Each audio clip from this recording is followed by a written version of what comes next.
I never thought that a 2-minute call could change the rest of my life. It was Tuesday. The sun barely caressed the geraniums in my window when Brian called me. My son, my only son. I noticed he was tense, as always, when he needed something. "Mom, could you send us $500 this week?" "Mason broke his cell phone," he said. "And Kelly says that without one, he can't study." I pretended to be surprised. "Of course, son," I said. I would do it by transfer before noon. The usual. But when he hung up, he didn't hang up completely. I heard the buzzing, that pause that only happens when the phone call stays open. And then I heard it. Kelly's laughter, light, mocking, then Brian's voice. That voice I lulled as a baby, now turned into something sour. "I swear, she's so stupid. She still believes we came to see her, honey," Brian said. "Mom, the ATM, withdrawal without limit." The words hit me like a slammed door. And Mason, my grandson, joined without hesitation. You give him any excuse and she hands you the bill. The old woman lives to feel useful. They all laughed. The three of them. I sat down, the phone still glued to my ear, feeling my heart slowly dissolving, like a sugar cube underwater. They really thought I would stay quiet. My hand trembled, not from fear, but from the cold rising from my stomach. I stood up slowly, as if I didn't want to stir a nest of vipers. I approached the shelf in the living room where I keep the herb jars with handwritten labels: linden, chamomile, mint. I took one out without knowing which. I wanted to calm down. I couldn't. The infuser fell to the floor with a hollow tinkling sound. Like me, hollow. I, who had given everything. 30 years living in this house. Each piece of furniture, every stain on the carpet has a story. Brian learned to walk next to the couch. Kelly put on her makeup in my bathroom before each interview. And Mason, my God, Mason came every summer. Now I approached the desk and took out the folder where I keep the bank receipts. The last check I sent was 4 days ago for school emergencies, according to Kelly. Emergencies. And I wasn't the emergency. I slumped into the rocking chair next to the window. The sun was already high, shining as always, but nothing was the same. I didn't cry. Not yet. The crying came later, like a rude guest who doesn't give notice. Before I became the family ATM, I was much more. There was a time when my house smelled of melted butter and old paper. My days started with percolator coffee and the sound of children laughing on the sidewalk. I was Mrs. Linda, the neighborhood school librarian, the one who read stories with a theatrical voice and knitted sweaters for the teachers' babies. When Brian was a child, he stayed with me in the library until it closed. He was 6 when I taught him to use the Dewey Decimal System, 7 when he told me he wanted to be an astronaut. Every Saturday, I baked him oatmeal cookies with raisins and hid little notes in his lunchbox. "I'm proud of you." At 13, he had nasty pneumonia. I slept for 2 weeks in a hospital chair, reading The Adventures of Tom Sawyer aloud until the fever passed. I didn't move all night.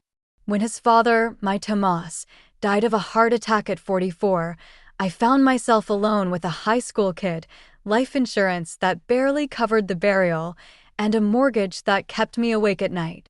Yet, I brought Brian up. I took a second job as a night archivist in the Central Library.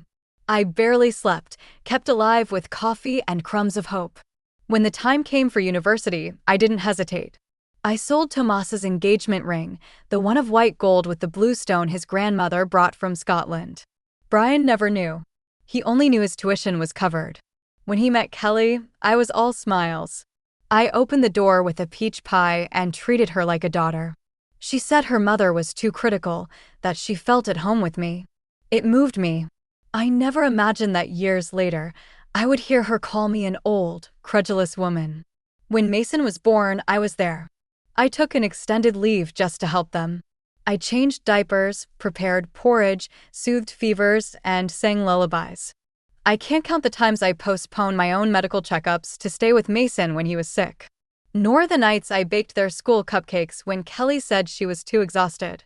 And yes, there's the other thing. When they wanted to buy their home, they didn't qualify for the loan. Then I, like a happy fool, refinanced mine. $40,000. "We'll pay you back in less than a year, Mom. It's just an initial push." They didn't give me anything back, Not even a thank you. I kept telling myself, it's a beautiful family. One gives without expecting, but giving without expecting is not the same as being invisible. Sometimes I sit in the kitchen, the one with the light blue tiles that Tomas chose, and wonder when everything began to change.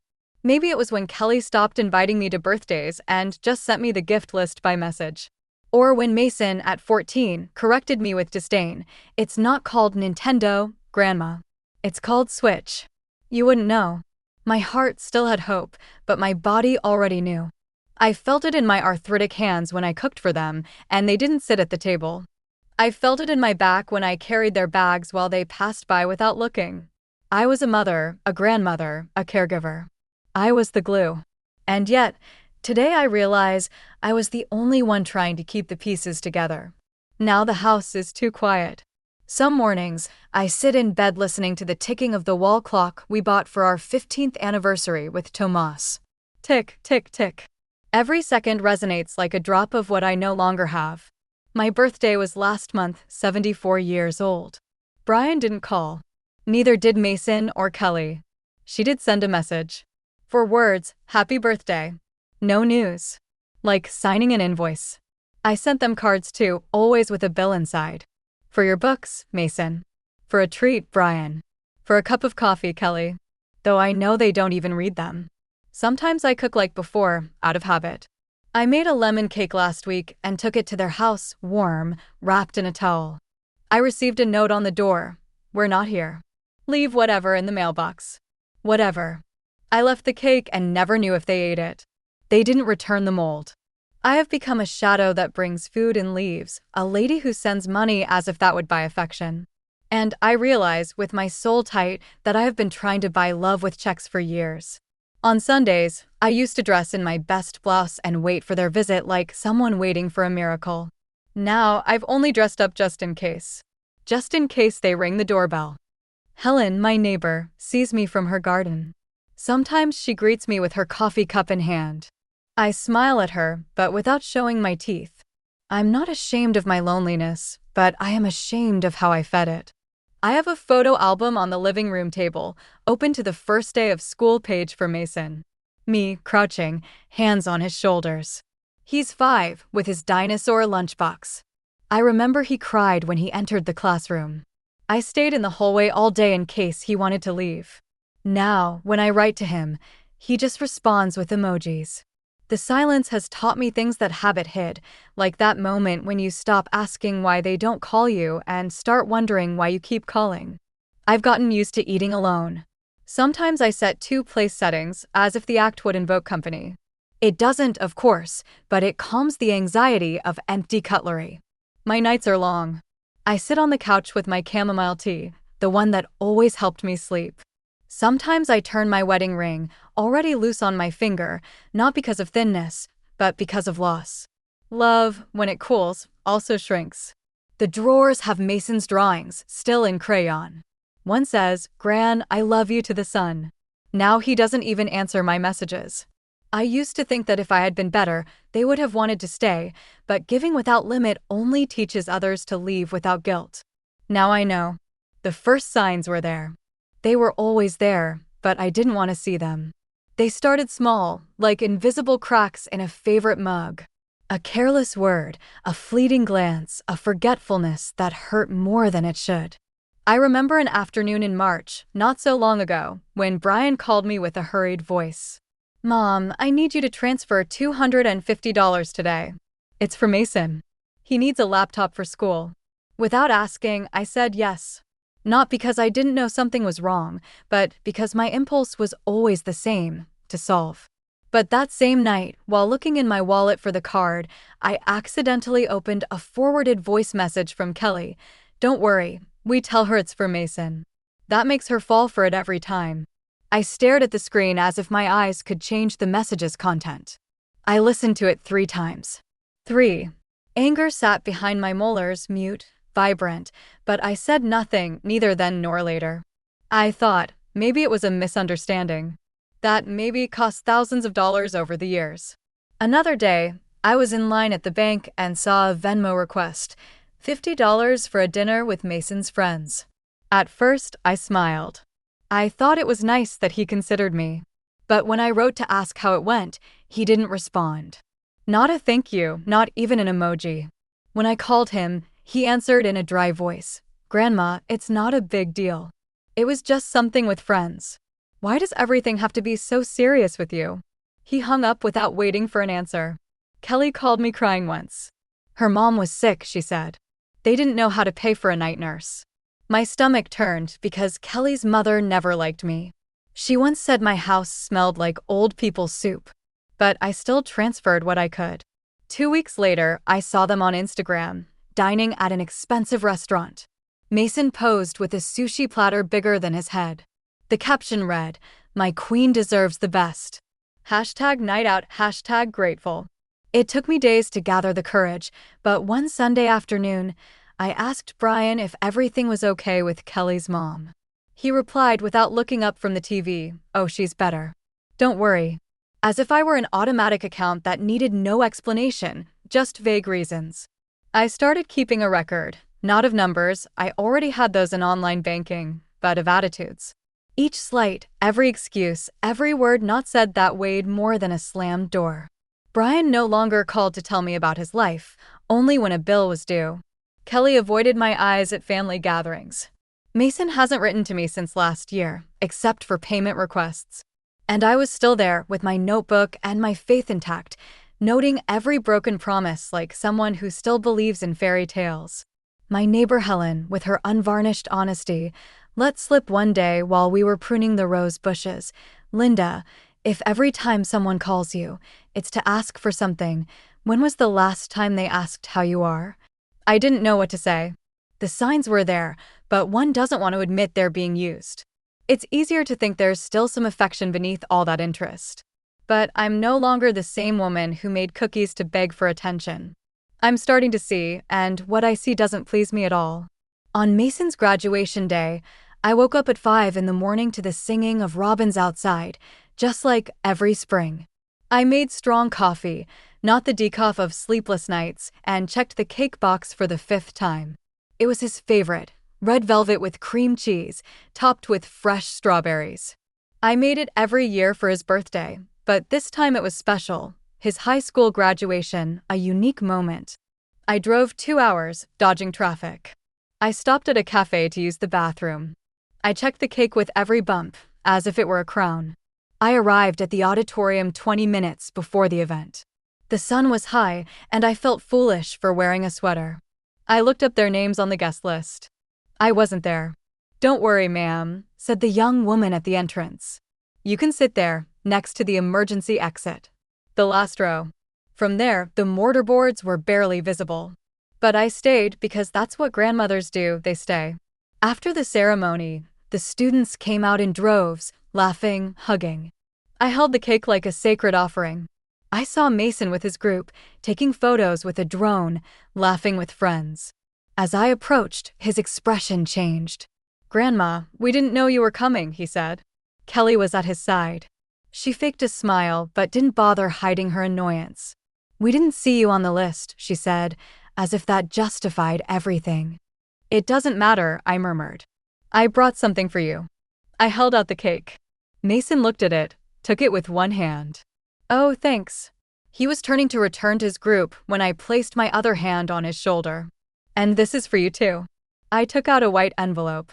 Inside was a check for $5,000. "For whatever you need, sweetheart. Start this stage without worries." His gaze paused for a second. "Thanks, Gran," he said, like someone saying, "Pass the salt." Kelly came quickly and took the envelope without hesitation. "We'll put it in his account today," she said. And that was it. Not a photo with me, not a "let's have dinner together," just a hollow thank you and their backs. I watched them walk away, hugging each other, without a backward glance. I stood there, next to the parking lot trash cans, watching other grandparents pose for photos, holding bouquets, receiving hugs. All I had was the empty cake mold and the echo of the coldest thank you I'd ever heard. I drove back in silence, no radio, no calls, just the hum of the car and the internal whisper that was starting to change its tone. Before, it said, "Hold on, darling, they're just busy." That night, for the first time, it said, "This is not love, this is use." I got into the shower with my clothes still on. The hot water didn't melt the ice in my chest. I looked at my hands, those hands that once held Mason when he had a fever, kneaded his first banana bread, wove his baby blanket. And all for this. I didn't cry that night. I just fell asleep with my wedding ring in my hand and my soul torn to shreds.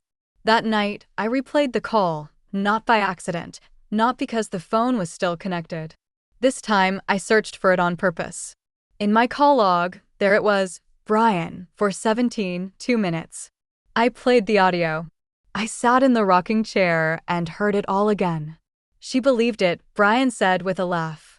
Kelly gave a nasal laugh. "Poor thing thinks she still matters." And then Mason. Mason. The old woman gets excited with anything. We tell her, "We love you," and she drops a check. More laughter, like affection was bait, like I was a fool collecting crumbs, hoping one day they'd invite me to the table. I played it again because sometimes a wound needs to be touched deeply to begin healing. The third time, Kelly, mockingly, "Just smile. Smile and sign the envelope. Brian, it's easier than taking out a loan." The fourth time, my anger vibrated behind my molars. I rubbed my arthritic thumb, the one that hurt when the weather changed. This time, it hurt even though it was warm. What had I been to them? A mother, a grandmother, an ATM with a sweet voice. I closed my eyes and let myself feel everything: the contempt, the humiliation, the shame of having been deceived for so long. I saw my reflection in the dark glass of the window. Not the kind woman who baked cookies, not the one who read stories with voices, not the one who refinanced her house. I saw a woman who had been invisible in her own family, and I understood suddenly. It wasn't that they no longer loved me, it's that they never knew how. I woke up with a clarity I hadn't felt in years. I went to the desk drawer and took out a blue folder. In it were all the transfer receipts, canceled checks, records. I counted once, twice, 3 times to be sure. $75,432 over 8 years, more than $9,000 a year, almost $800 a month, a rent, a life, my retirement. And not a word of gratitude. I took out the folder and placed it on the table, right next to the photo of Mason in his graduation gown. I looked at it for a long time, then turned it over. I didn't want to see that fake smile, not after what I'd heard. The recording was still there. I could have forwarded it, confronted them with evidence, with rage, with all the pent-up pain. But I didn't. I didn't need them to apologize or lie again. I just needed to get out of there, out of that role, out of that script. It was time to become someone else, not for them, for me. I didn't make a scene, didn't cry in front of them, didn't send messages or hurl accusations. I woke up that morning as always, lemon tea, newspaper in hand, cotton robe, but inside, something was no longer in place. Or rather, something had finally relocated. I went straight to the hallway furniture where I keep Tomas's old account book. It never stopped being used, though now only I touched it. On one page, I wrote in large letters with black ink, "Last check." Date, yesterday. Amount, $0. Beneficiary, disloyalty. I closed it with a click that sounded like a full stop and set off. First, I opened the family chat, the one with bland memes, gift lists, and empty messages. I hit the exit button. The system asked if I was sure. I smiled. I had never been more sure. Then I entered the bank app. I had 2 joint accounts, one with Brian, another Kelly used to make transfers easier for me. I closed both. Then I called my bank manager in person. I asked him to revoke all authorizations that weren't exclusively mine. I set alerts, additional passwords, notifications for every movement. "Do you want to assign beneficiaries?" he asked. "No," I said. "First, I need to clean up." I cut access as if cutting off a parasite's oxygen. Back home, I went to the guest room, once decorated for Mason. That's where they slept when they didn't have time to drive back. Now, only a wrinkled quilt and a box with old magazines remained. I opened the box and found a frame with a photo of me and Brian as a child, both covered in flour. I took it in my hands. For a moment, I thought about keeping it, but no. I placed it gently inside a brown paper bag, along with some books I'd lent them that they never returned. I took the bag to the car and left it on their porch without ringing the bell. They didn't deserve a note. I prepared something different in my kitchen, not a dinner for others, not a cake with a dedication, but a lentil soup with hot cornbread, just for me. I sat in my chair by the window with my crossword puzzle notebook and took the first bite with my hands still trembling. It was freedom, hot, simple, salty. It tasted like a beginning. And for the first time in years, I fell asleep without my cell phone on the nightstand because that night, I didn't expect any calls and I didn't need them. I woke up in a bed that wasn't mine. The lamp had a warm bulb, one of those that makes everything look less sad. The blanket was rough but clean, and the air smelled of dry chlorine and disinfectant. A roadside motel. Nothing fancy, but it was enough. I had left without warning. I locked the house, packed a couple of changes of clothes, and hit the road with no clear destination. I only knew I didn't want to be where I had always been used. That night, when I turned off the light, the crying surprised me. It wasn't loud, it was a slow, sticky sob, one of those that come when you can no longer sustain the facade. Was it all a lie? That question spun in my head like a broken propeller. I saw myself at Christmas, wrapping gifts with gold ribbon, waiting for their arrival that was always a little late. At every graduation, every doctor's appointment, every carefully packed lunchbox, all for people who saw me as a useful burden. I curled up in bed, clutching the woolen scarf I knitted one winter for Mason. It still smelled of yarn. I remembered how he laughed when I did character voices for him, how he held my hand with those sticky little fingers, and I wondered if all that had vanished or if it simply never mattered. I didn't sleep much. I woke before dawn, my bones stiff from the cheap mattress. I made coffee at the lobby machine. That plastic taste I didn't bother to sweeten. I carried a notebook in my bag. Tomas taught me that when your head hurts, writing releases the pressure. So I wrote. Brian asked me for money for the first time when Mason was 3. Kelly asked me to pay for kindergarten. I refinanced the house in 2014. I wrote and wrote, filling pages with numbers, years, reasons, a chronology of polite forgetting, a log of how a mother carved up her retirement for crumbs. At the end of the notebook, I did the sum. $75,432.19. I stared at that number, not for the amount, but for what it represented. It wasn't just dollars, it was the price of the dignity I gave away, the cost of repeated hope, the exact amount I paid to be useful but not loved. I sat by the motel window with my stale coffee, watching cars pass, and said to myself, this doesn't repeat. This breaks here. Because if a mother doesn't protect herself from those who claim to love her, then who will? I returned home 2 days later, not out of nostalgia or reconciliation, but because I needed to see everything one last time with fresh eyes. I walked in, and the silence hit me with a different coldness. It was no longer loneliness, it was clarity. I took off my shoes, left the keys in the empty fruit bowl, and sat at the table with the leather briefcase where I kept important papers. I started sorting receipts, checks, transfers, loans that were never repaid, payments they swore they'd refund as soon as things settled. There were plane tickets I bought when Kelly forgot their anniversary. Laptops, camps, school uniforms, even the professional photography package for Mason's yearbook. I paid for everything without asking, expecting nothing more than a smile. And yet, smiles had become scarce too. I opened online banking and dug into the last 8 years.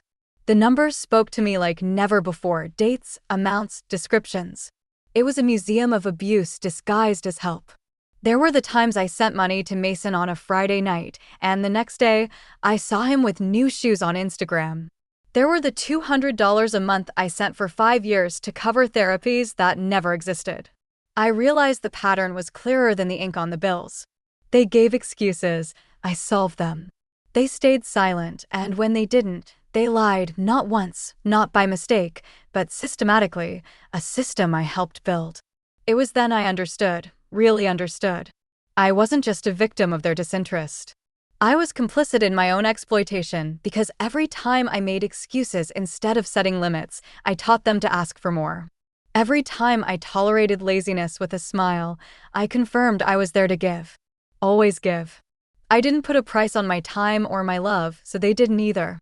I got up from the chair, took the hand mirror my mother used, the one with the ivory handle, and stared at myself. Linda, I said in a low voice, this is no longer sadness, it's awakening. It wasn't about revenge or them saying sorry. It was about recovering something I thought I'd lost forever, my courage. Because it's one thing to give out of love, another entirely to give out of fear of being forgotten.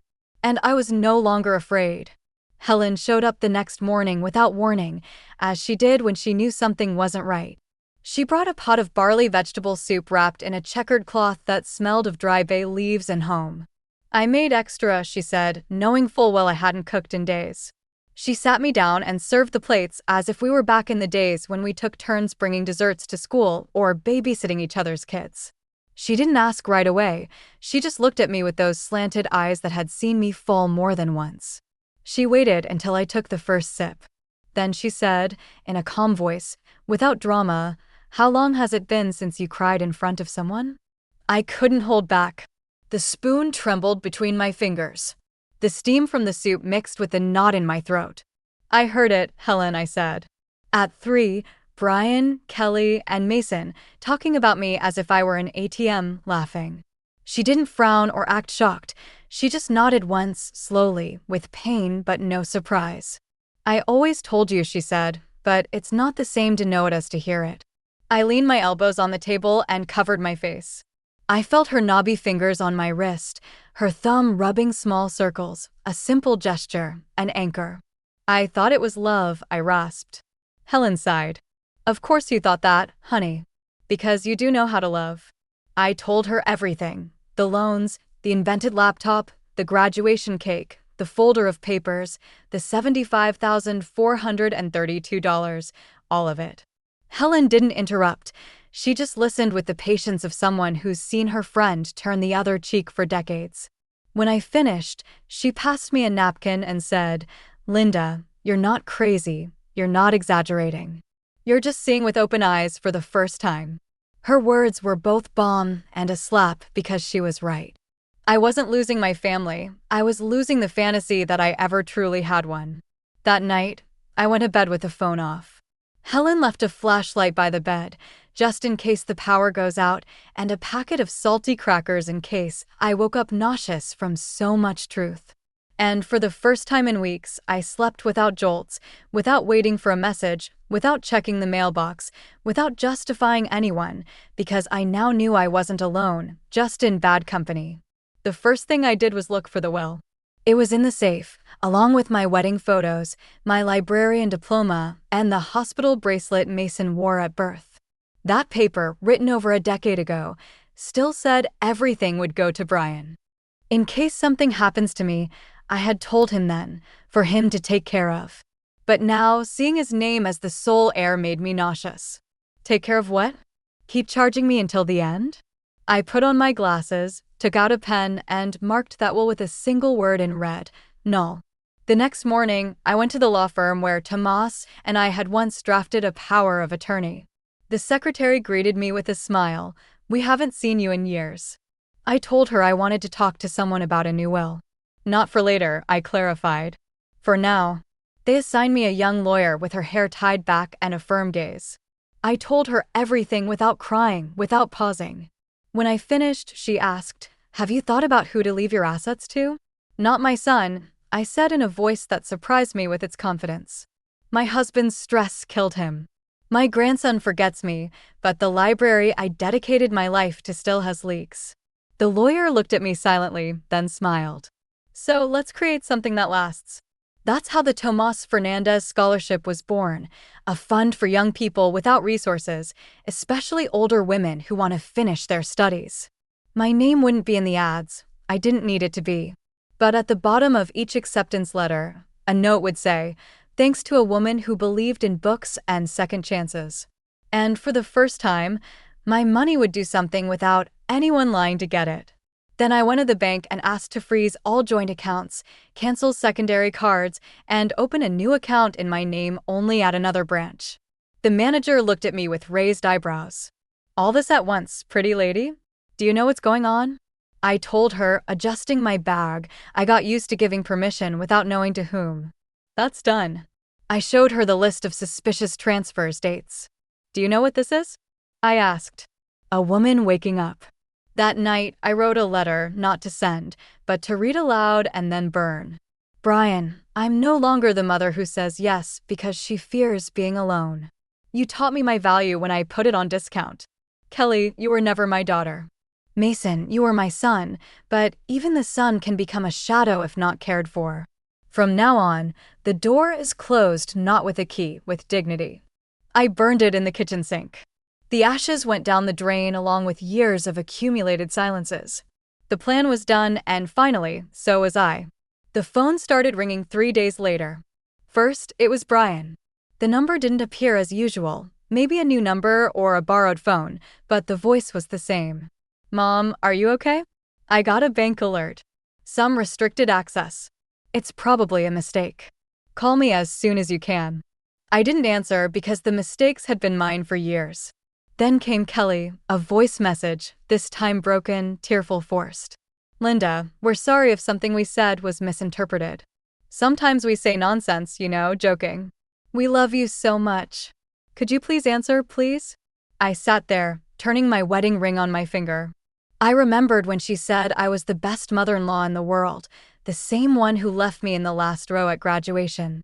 And then, Mason, a simple text, Grandma, what's going on? Dad and Mom are acting weird. I just want to know if you're okay. That one hurt because, for an instant, it tempted me. For a second, I thought about replying, I'm fine, sweetheart, but I didn't. Because it was good not to repeat the cycle. And Mason was no longer a child. If his love depended on the money I gave him, then it wasn't love, it was habit. And habits, like wills, can be changed. That night, Helen came with a bottle of cider. To celebrate that you didn't give them the I'd like an explanation, she said, toasting with a plastic cup. We laughed like we hadn't in years.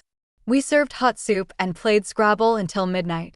When Helen left, I stared at the closed door and didn't feel lonely. I felt peace. The fourth day was different. The doorbell rang loudly twice, then a voice I knew well, Mom, I know you're there. I just want to talk. It was Brian. I saw through the peephole. His hair was disheveled, like when he was a child running around the house after a nap. I didn't open. No. I just leaned against the door, back straight, and heard him say in a tense tone, I know you did something with the will. And the scholarship. Really, Mom, you're going to give it all to strangers. That's what he chose to say, not I miss you, not I failed you, just that. Strangers. I didn't know those young people would be more mine than he ever was because they never asked me for anything, and I chose to give them everything. On the fifth day, everything was silent, and I knew they had finally let go. Or maybe I was the one who let go first. 3 months passed, 3 months without calls, messages, or we need to talk. The void was deafening at first. Then soft music returned. I got busy with things I'd always left for when I had time. I painted the garden fence, changed the guest room curtains, learned to make bread without a machine. Every night, I wrote a sentence in my diary. Today, I didn't regret it either. But then, one Saturday morning, I saw it. A car parked in front of my house, the same color, the same plates. Then the soft knock of knuckles on my door. It took me a second to breathe, another to smooth my blouse. I opened it. There was Brian, thinner, with dark circles, shoulders slumped, but his eyes still held that glimmer of wounded pride. Mom. My name in his voice no longer sounded familiar. We stood there, facing each other with the threshold between us. I didn't come to fight, he said. I just want to understand. I didn't say anything. I waited. He looked down, uncomfortable.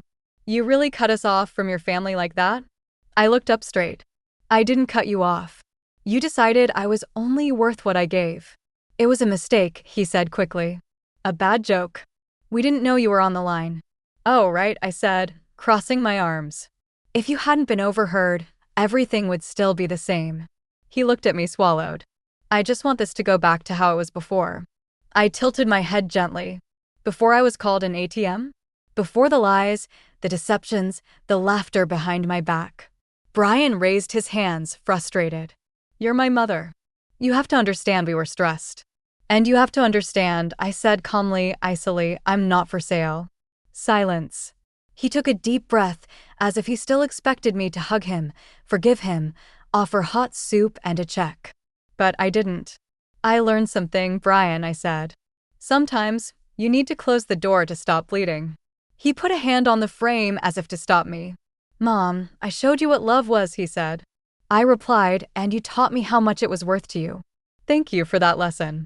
And I closed the door without shouting, without tears, just a soft, definitive click. I leaned against the wood and exhaled. It wasn't joy, it wasn't triumph, it was dignity. And that, my dear, has no price.